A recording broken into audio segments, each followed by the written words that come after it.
ও, তুমি চলে এসেছো? না, আমি ফোনে যেটা বলেছিলাম একদম ঠিকই বলেছি। দেখো, আমি জানি তোমার খুব কষ্ট হচ্ছে, বিশ্বাস করো, কষ্ট আমারও হচ্ছে, কিন্তু এই সম্পর্কটা টেনে নিয়ে যাওয়া আমার পক্ষে আর সম্ভব নয়।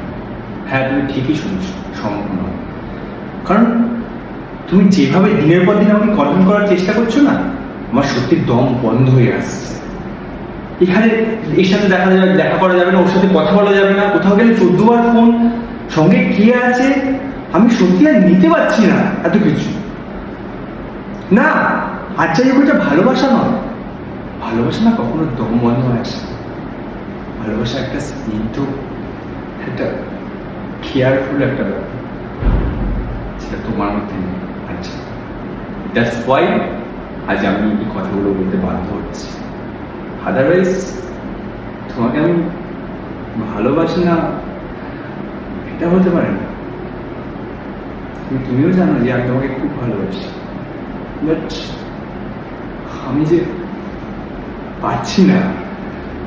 এত কে সন্দেহ করে এই সম্পর্কটা টেনে নিয়ে গেলে না তুমি শান্তিতে থাকতে পারবে, না আমি শান্তিতে থাকতে পারবো। তোমারও মেয়েটার কন্ডিশন দিন খারাপ হবে, আমারও তাই। তার থেকে ভালো আমরা আলাদা হয়ে যাই, সেপারেট হয়ে যাই, এটাই বেটার। আর এই কথাগুলো বলার জন্যই আজকে তোমাকে আমি এখানে রেখেছি। ভালো থেকো।